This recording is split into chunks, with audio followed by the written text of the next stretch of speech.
Welcome to the Real Pros of DC. Each week we interview some of the DC metro area's top professionals and discuss topics related to this unique real estate market. I'm your host, William McCoy, and this is the Real Pros of DC. Welcome to the Real Pros of DC, where each week we interview some of the DC area's top professionals. My name is William McCoy. I have my host Paul, Amanda, and today we have James from Frosty's Heating and Cooling. How are you, James? Very well, thank you. Good to see you. Thank you, sir. So it's great to have you on the show. We're doing a show about fall preventative maintenance, winter preventative maintenance. Very timely time to talk about this. Tell us, how did you get started in the HVAC? Actually, a family friend had a small air conditioning company in this area, and I met him, and I was 18, I didn't know what I wanted to do. He said, if you want to get into any kind of trade, HVAC is the best. So I actually listened to him. Oh, that's pretty awesome. Pretty easy story. How long have you guys been around? We officially incorporated in 1993, 100% out the door, ready to go in 1995. Cool. How many people do you have? It varies seasonally, but 15 to 20 people is normal. Okay. Awesome. How many trucks do you have in the area, and where's the office at? Right now we have 12. We are in the city of Alexandria. We serve the whole metro area. Wonderful. What's the turnaround time? If I were to call you my HVAC expert. We have a 365-day-a-year service, so we generally get there that day if we're needed. Sure. So when is the best time to change your HVAC? What's the best cost-effective time? Simple answer, when you don't need the heating or air conditioning. Spring or fall is always the best time to do it.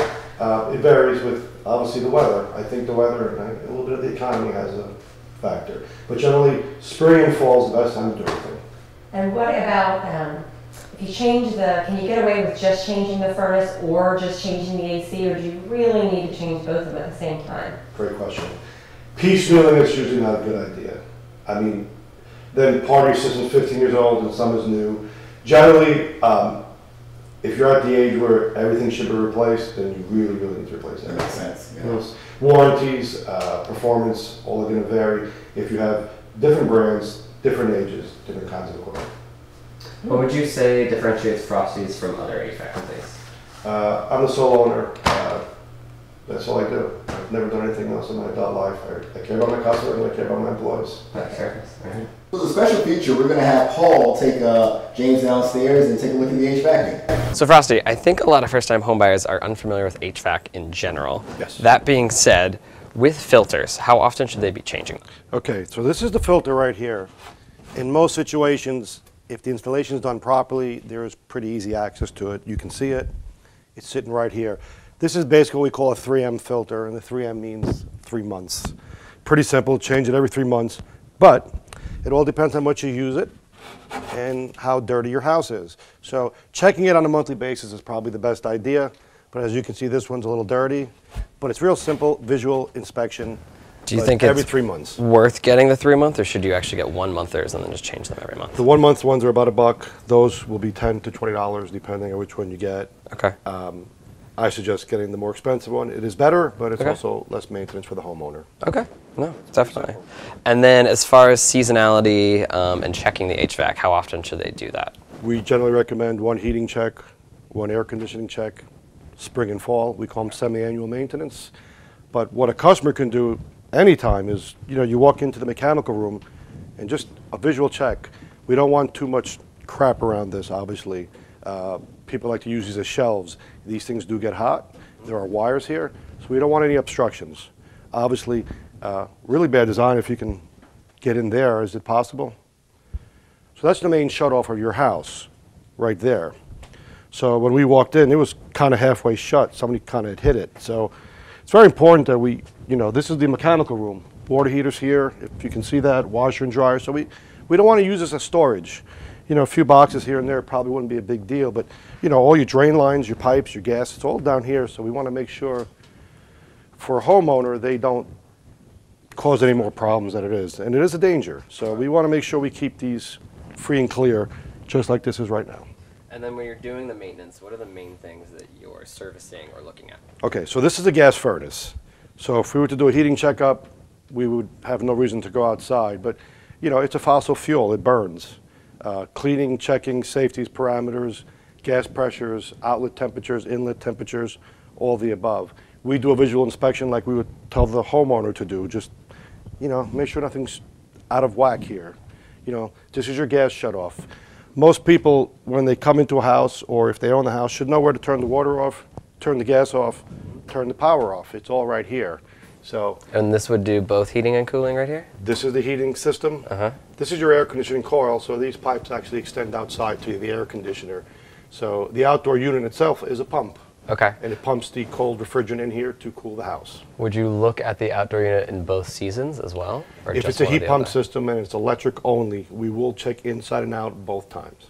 Okay. And then what would be the cost if you kind of did that biannually? I guess? Most service contracts in this area are going to be anywhere from $150 to $250. Okay. So Ours that'd be a currently is competitive pricing. $190, and that'll get you 2 checkups a year, a little priority service, a little discount on parts. Generally, service calls in this area are going to be anywhere from $95 to $125. Okay.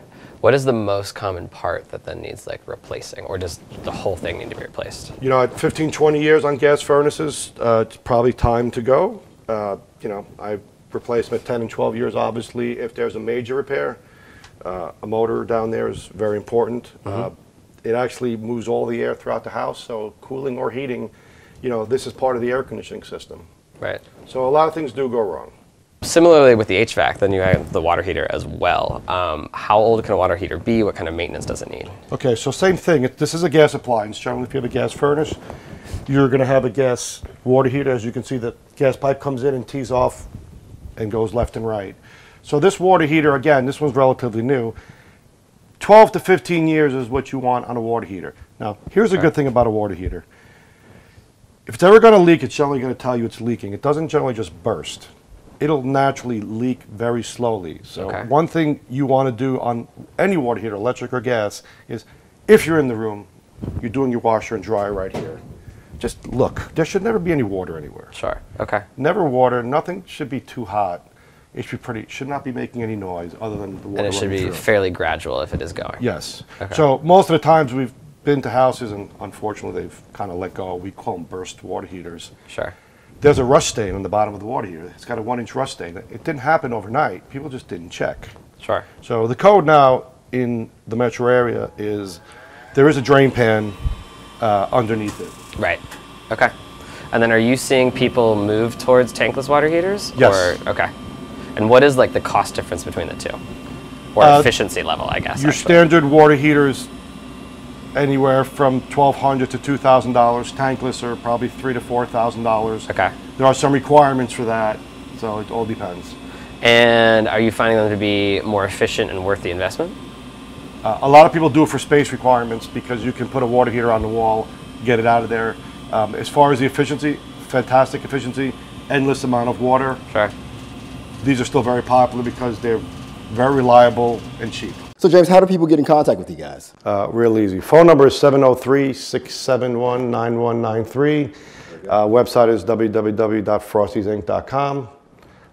Real simple, that's it. Thank you so much for coming on the show today. We really appreciate it. Thank you for giving us that information. I know our audience wants to hear that. Thanks for joining us on The Real Pros of DC. We'll see you next time.